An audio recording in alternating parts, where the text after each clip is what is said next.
Et c'est maintenant au motema pour na bozali ebele liboso ya ba poste téléviseur na bino pona kolanda magazine Océan du Congo Info. Na ngo bande ko balandi magazine Océan du Congo Info na pesi bino mbote esika nyonso ezwa mibino petikete kimia nzambe tata e ingela o mabota mabino. Toko fungola basango na conférence de presse oyo parti Jean-Marc Kabunda e baki bongola ko salama pe tokolobela lisusu conférence de presse ya bloc patriotique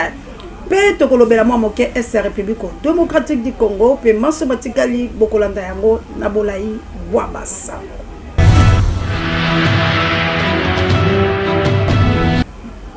Kaka ndenge tolobela bino ete matondo la bino banso penzambe aleka na kopambola bino lolenge tolobaki ete tokolobela bongo conférence de presse ya mwana mboka Jean-Marc Kabunda Kabuya l'homme puissant reportage. Cour de cassation plutôt. Sur ce, tellement bon c'est la manœuvre na bango pour pas faire sa président à biso pour se préparer. Hormis ba sitting auto sala na niveau de l'ambassade. Essayez de se préparer moralement, physiquement. Ceux qui vont fixer le dossier à présent à la Cour de cassation, tous à la ébélé, tous à la ébélé pour que le côté à présent à la Cour de cassation. Et je vous dis, la victoire est certaine. La victoire est certaine. Vivra verra. Merci Mingi, chère autorité. Chers cadres, chers mamans, chers sympathisants militants, chers nationaux, chers VP, secrétaire exécutif. Merci, Nabanzi ete bolandi yango vraiment na bokebi lolenge kani bazali kosala ba déclaration la bango tolongwe bongo na conférence de presse ya Jean-Marc Kabunda to pousa na bongo vraiment na conférence ya bloc de l'opposition wana na reportage ya vainqueur. Mesdames et messieurs de la presse, c'est une honte. C'est vraiment une honte pour ces pouvoirs de pouvoir copier servilement ce qu'ils combattaient hier quand ils étaient dans l'opposition. Hier, vous avez vu même le tweet du président Tshisekedi quand il était dans l'opposition. De dire c'est quoi cette histoire de programmer une marche à la même heure et sur le même tronçon prévu par l'opposition. Aujourd'hui, c'est que dans l'opposition, les dirigeants actuels détestaient et ils sont en train de les copier servilement. Hier, ils reprochaient au FCC de prévoir la réunion, enfin la marche, sur le même itinéraire, à la même date et à la même heure, en disant que le pouvoir avait peur de l'opposition. Le pouvoir était contesté par la population. Donc aujourd'hui, toutes choses restant égales par ailleurs, comme le pouvoir en place commence à éviter la marche de l'opposition en programmant sa marche aussi aux mêmes dates, à la même heure, au même itinéraire, mesdames et messieurs les journalistes, la conclusion c'est que le pouvoir a donc peur de l'opposition. Ah oui. Voilà.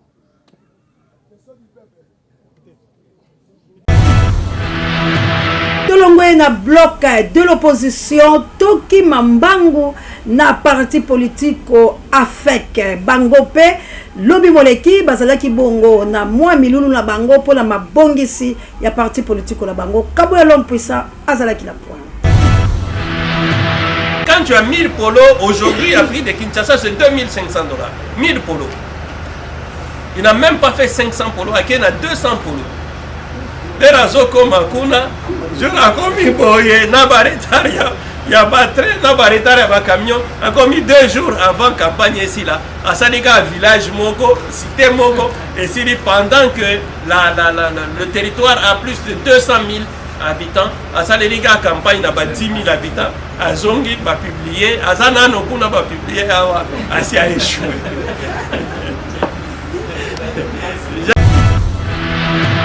Wana na banzi bolandila bokebi yanyo na bango to milulu wane kambamaki na président national topé président oyo azali bongo na ville province ya Kinshasa po ete mokambi na bango ya yambo azali bongo na est ya république otope la Katanga ezali bongo mwana mboka Kyungu awa na ville province ya Kinshasa ekambamaka bongo na mwana mboka Gode Mwamba yende wana bomoni na bilulu akokamba parti politique ya bango anafeka yango toko benga bato vraiment boya na ba milulu oyo bako organiser yango po ete boyo kapé en affect nini ebongiseli bino na mikolo mizali koya toleki bongo na parti politique en affect to kele bongo na mayimatali ecclesia na moi ecclesia to komelisa bilo moi mai moke pambate boyebi ete le messager Alain Jérôme Muyumba oyo azalaki bongo na moi ba problème kasi na ngolu ya nzambe tata to yebaki bongo komomona ye pe ko soana ye na banzi ete akomozongela mosala waye ya kotea liloba ya nzambe pe ya kozongisa Congo na ton messianique pe kolokalise kwa pe bofuluka ya République démocratique du Congo kaka lolenge nzambe atindaki ye na yango kabuya l'homme puissant otila biso moi masolo oyo bobetaka na ye na moi mikolo mileki. Il faut tout le cas penser à Christ en ce moment précis. Penser à Christ n'attend aux nini. Bongo to lobe la peuple. Bongo to sensibiliser peuple. Bakota na penser à Christ. Oeza penser à Messie. Oeza penser messianique. Oye mon quoi révélé. Boye ba peuple congolais. Bozongi à Congo et koki. Ta libération à Congo et koki. Est-ce que Kobima libération est Kobima na ba politique? Est-ce que libération à Congo est en politique? Ba politique, ba pessi, ba impérialiste pouvoir. Pour un raisonnement naturel que Bangonde, il faut pas dicter sur les nations d'Afrique. Ce sont les politiques qui couraient derrière l'Union européenne, derrière l'Amérique, puisqu'ils savent que c'est là où il y a des seigneurs du pouvoir. Non. Nous, on a le Seigneur des Seigneurs. Et sa pensée, c'est la libération. Sa pensée messianique, c'est la libération. Il va établir un oin qui ne sera soumis à aucune nation du monde. Voilà pourquoi, Tozana Katiabaguerre, les accords avec les accords avec des pouvoirs tirés aux impérialistes, ils n'ont rien fait. Ni l'Amérique, ni l'Europe. On nous injurie d'ailleurs que Tozaba faible. Nous n'avons pas pu assurer l'intégrité nationale. Ce sont eux vers qui vous cherchez, vous avez cherché le pouvoir. Voilà, je vous annonce la fin. Pour une nation à part, pour un peuple qui décide pour leur destin. Au président de la CENI, Yoka bien message Oyo. Soyons complices, nous les Congolais. Président de la CENI, Yoka message. Soyons complices, nous les Congolais. Cherchons la pensée divine. Cherchons la pensée divine, puisqu'il y aura des choses terribles qui vont s'accomplir en cette année et en ces temps pour ceux qui ont le pouvoir en RDC. Ne vous hasardez pas, comme ça a été fait aux années antérieures, où il y a des consensus de gens qui font des délibérations pour établir les gens dans leurs pensées. Je vous dis, Félix Tshisekedi avait été établi comme un plan de Dieu. J'avais vu ça en 2012. Je l'avais annoncé, mais il s'est égaré de la voix de Dieu. Il a eu des conseillers magiciens, des conseillers fétichistes, des conseillers occultistes. Ils ont dévié celui qui était le plan de Dieu. Voilà pourquoi jusqu'à aujourd'hui on n'a pas la paix. Puisque l'Éternel dit, ma gloire je ne la donnerai à personne. Et voilà le temps messianique où il faut que la pensée de Dieu puisse primer. Soyons complices, peuple congolais. Que ce soit le temps du peuple, la décision du peuple de forme pure, sans corruption, sans achat de conscience, où on va amener tout le peuple à réfléchir et à faire prendre une décision pour un choix idéal, afin que nous ayons un pouvoir qui provient du peuple par le Tout-Puissant. Vous verrez le pays changer, puisque la pensée divine est là. Ici, c'est le messager Alain Jérôme Muyumba qui annonce la parole, le message du retour de la libération et de la restauration. Invite à tout Congolais que le temps messianique est là. Le temps de réflexion est là. Totele makakala makamu mateli ecclesia wala mokolo ya lomingo sango mokonzi mwana mboka pasteur Didier Lompinga na ecclesia na la gloire de l'Éternel ba beta ki penza mpoke ya kolamusa peuple Congo pe ya koloba biso ete tolongwa la désobéissance epamba te désobéissance nde ezotya biso mosika na nzambe mpe akendaki mosika kotelisela bato ete soki olingi oso eloko oza nango mposa esengeli ozala na communion na nzambe tata kabuya l'homme puissant azalaki la pointe. Les sacrifices bato bazokosana makasi eloko nangi nafungola eloko moko etikali bya levila oyebi le fait que outaka ndako na yo oyaka église eza sacrifice nakasi ya motu mwa levila tala motu azotika ndako na ye azoya l'église eza sacrifice nzambe jamais abosanaka sacrifice oyo moto asali mpo na ye le fait kakotika ndako na oya église olanda mateya ya sacrifice mpona eva na kope lingango ya tetolobaka nde tolobaka te ke ta mosu accident linga okufa te na eva mpe kope mwate mpe linga oyela yo makambo mosu mpe linga oyela yo me lobi nyonso natie nsima na ye na liboso mpe na yesu olinga kotya ta bote okende tu olobi na ye église mpona modele eza vie ya sacrifice eza baepisi oyo esalaka priere na yo nzambe ayokango yango na oyebi soko neglisaka ntango olebisaka l'église te kolebisaka ntango elebisaka l'église te pembeni yango eza ta ya pamba te to oyeka l'église ata ya sacrifice ozofanda boyoka ngai ozofanda boyoka nzambe na oyebi so eza sacrifice so mutu mo azobimelaka baolanga 3 fois amen kamo sacrifice.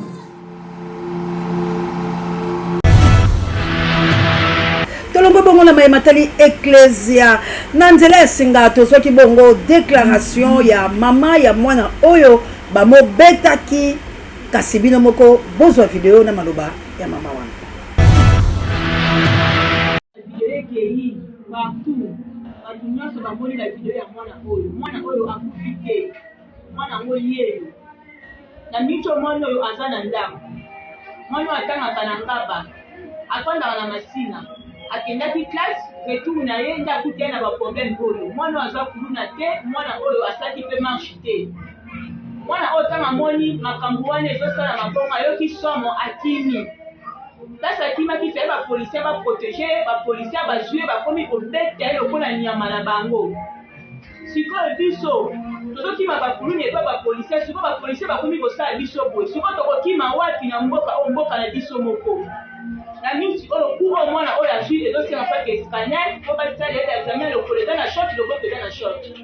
tozoyeba te tokobanda api tokosuka wapi toza na ndako awa na masina eloko oyo bapolisier na biso basali eloko bango bamonela oyi kosala po bazwa solution ya mboka oyo ezaka bakoboma mwana oyo soki mwana oyo akufi nye solution kozala na makambo nyonso na mboka oyo vraiment toza na place ya kokende te toza na place ya kokende te toza mpe na mbongo akota baspanel wana te eza mbongo ebele toza na place te mwana biso abimaki mpe akendaki classe aza kuluna te asalaki mpe marche te bapolisier saye baprotege mwana oyo bango basali mwana oyo sabotage bomoni baimage nyonso tu ndenge elekaki mwana oyo yeyo mwana moyo tozala na masina toza na daja vraiment ya solution mbangu tolingi toperdre mwana biso te toza na daja solution mbangu mpo toleli toki solution toza na daja nde ya solution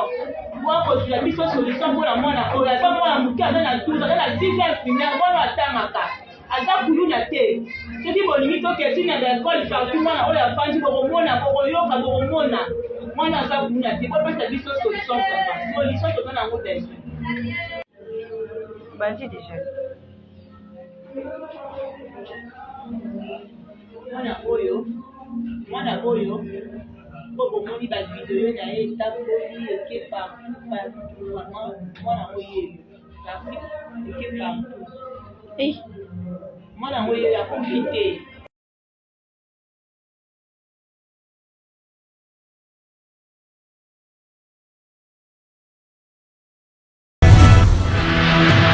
na banzi bolandila bokebi lolenge ni mama akolela lobi lisungi akozwa wapi kasi tozwa pe lolenge mwana mboka Peter Kazadi akendaki pe kotala mama wana na hôpital kabuya l'homme puissant video na izaka osala politique osala mo proprement osala mo na nzela violence te na hivi baroya je suis déjà au courant parce que va contacter bien. Bao batindaki ba tunanzela ba objectif na bango ezalaki bato bakufa ebele, bato bazoka ebele, bato babuka na ebele. Lokola bato bakufi te ba sepelite. Moi no nini j'ai suivi un député national azo ba mwana bakufi. Moi no yo vivante. Azolela na télévision azoba mwana na kufi nini na banzi to bandi kokele moke na suka bino moko bolandila bokebi ete mama akolela kasi ministre na biso pe ya intérieur akeleki pe kotala mwana bolandi pe message na esiko to yebite mwana wana ba kolandela soin na ye mwana wana ezali lolenge nini pe na Est République lobby na ngonga ya minui bande kolanga na tia bilo mungu la monoko ezalaki ya kondongwa opesi mbwa boyi mikolo mileki na lola ba pe ezalaki bobele ndupa yango to kosenga na bakongomani ete tomitala nano ya mboto kende po ete tomoni mikolo miko kende sanza ekopusana tokokenda ngonga ya maponami ekozala te na lolenge tokomona mobulu na mboka kasi soki ekozala esengeli kimia ezala na République démocratique du Congo bandeko ya bloc de l'opposition balobi jeudi moye bakozonga lisusu na balabala eske ekoleka lolenge olekaki tope mapinga bazwi bongo solution ya komo batela bango po ete makambo oyo mauti kosalama mokolo ya poso moleki ezonga te pamba te ezalaki penza malamu te ya bato kokufa bato kozwa bapota bato kokima kozwa bamasasi ezali pe malamu te lokola tokoloba likambo yango toali na ndeko la biso ya journaliste mama Mopanzi Sango la kombo ya Jérôme mwana mwasi wana azwaki bongo balonete mwana mwasi wana azali bobele na kati ya pasi na yebite eske bakolandela ye eske bakotala ye tokoluka ye pona kotuna ye pe tokokita epai na bango pona koyeba boni lolenge santé ezali kokende eske bakozwa soin na ye eske ezali boni po Mopanzi Sango bisika nyonso makambo ezali ye akomaka po ete nakolandela koyeba ntina ya likambo wana bandeko balandi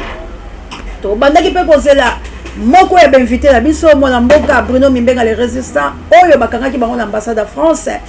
awuti kokoma na banzi kabuya akokoti la biso invité la biso ya mokolo malema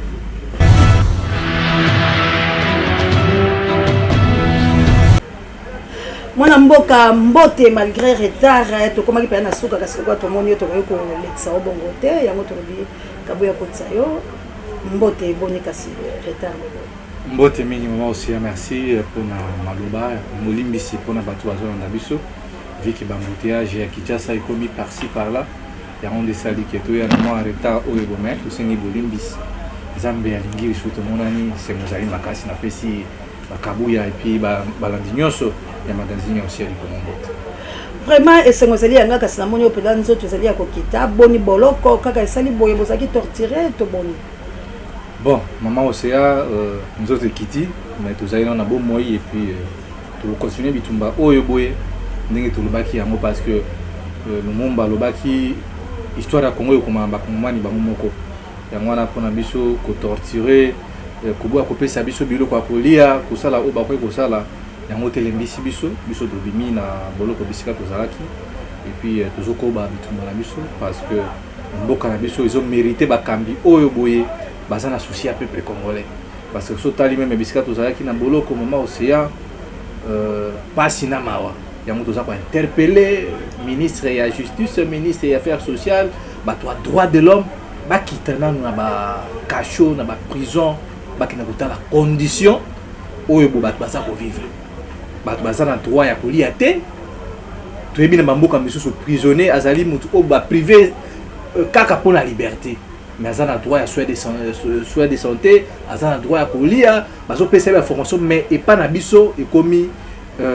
to benga ngolo kwa no bozo boma bato baza vivant donc tozo senga na ba organisme wana vraiment et puis na ba ministère wana mi balé na uti kotanga bo bakita na ba cachot bakena kotala ba condition nini oyo boye bato baza ko vivre nango mais pona biso tozaki ba kuluna te ou tozaki ba criminel te tozo bunda bitumba pona boka pona makambo ya francophonie ba bimisi plus de 80 millions de dollars américains maman Océan pona ko organiser sommet oyo boye ba Rwandais ba koya ko konza biso yango moni bilenge balobi te makambo oyo bozali une humiliation mentale ko parce que Kagame azoko bomba ba congolais mutu azali secrétaire ya OIF azali bras droit à Kagame, plusieurs fois ministre des Affaires étrangères Paul Kagame. Alors, les Congolais bazo sepela au moment où bande bazo kufa na Ituri, na Bangata, na Kwamutu, donc na côté ya Maniema bazo kufa, mais bino abu na Kinshasa bozo organiser sommet à francophonie. Yango biso to bité. Ce qui te vendit boy et ça le coup la zone d'ima occupation et puis zone d'ima humiliation au baronne ba ko sala biso et puis le coup la ndenge bango bazo zo le coup que Congo batu ya conscience bazalité kuna saka musique basi mulangwa yango lozo mona mama Océan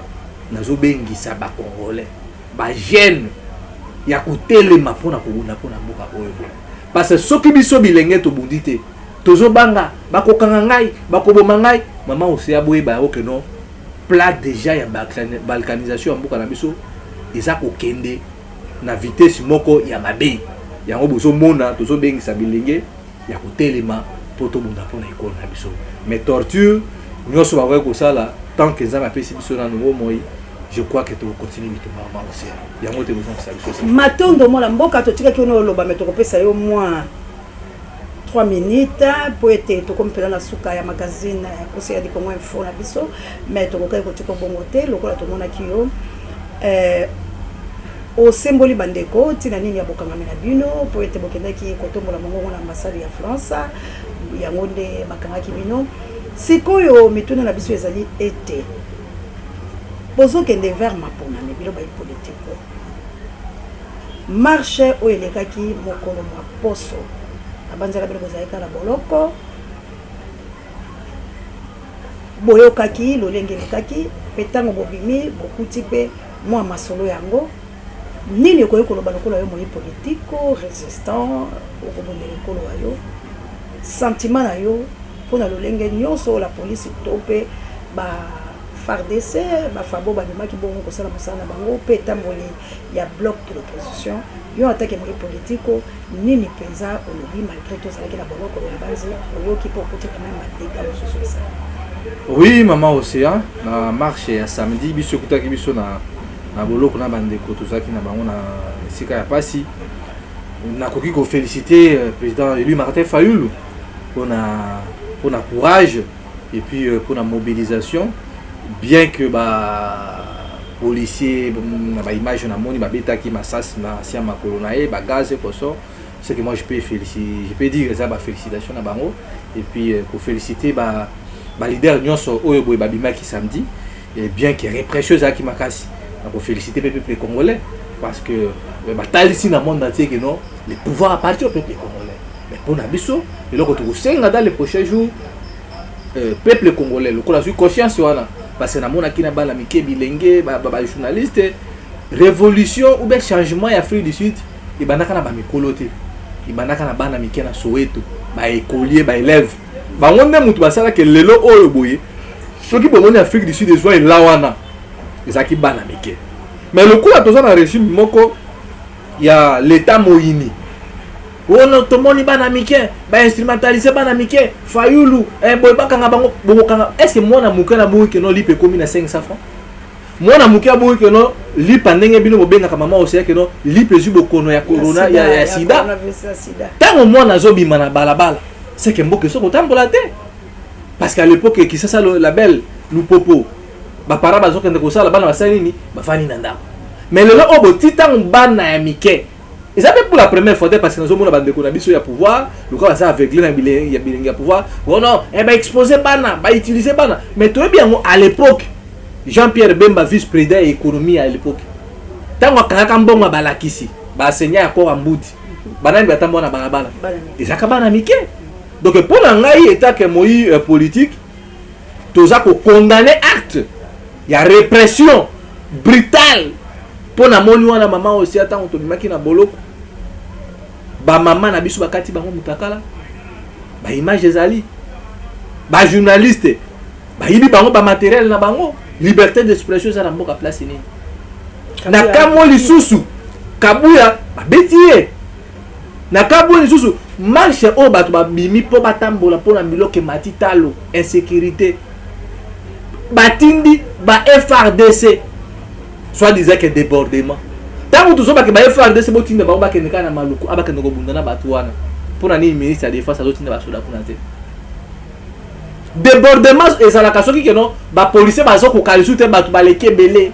wana nde batindaka ba FRDC. Mais oyo tomoni oyo nga na moni mama Océan nayebi ke Tshilombo mission ekomi na suka na kosenga na peuple congolais ya kotelema ya kose mobiliser lisusu ebele mpona kotalisa ke non biso nde peuple toza na pouvoir. Soki Félix esalaki malamu bato na bango balingi batambola te yo se mono na pouvoir bobi tozotambola mpo tozosoutenir ma institution. Non, peuple moto akokonstate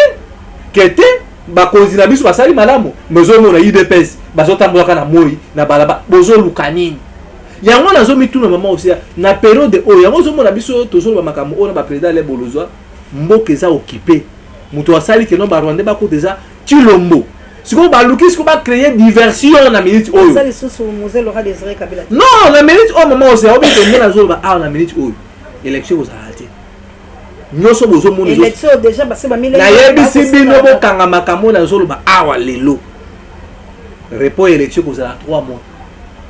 Mais 3 mois na bakoloba ngo d'une manière ya kofaçader ba congolais. Mais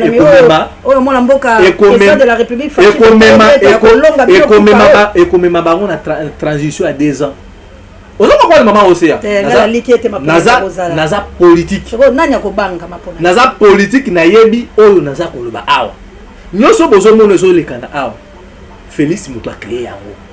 soki batiaki ba président élu Martin Fayulu batambola ba dégâts collatéraux au belinga yekomate tellement Félix ayebi kasa na bilan te ndozomona lelo Félix alobi nini allez bobi mesa ba policier est-ce que ozoyeba lisu ntango Tshilombo na Macron basalaka ping pong na bango na conférence de presse bakangaka mpe biso ntango totebaka Macron alobaka nini tokotala ntina juin tokoyebisa bino soit tokende élection soit tokende. Est-ce que bozo sera tout ça la kabanalyse état ke bayi politique donc moi que l'autre ça na moi mais tout ça qui ne permet na moi à juin tout ça a été calculé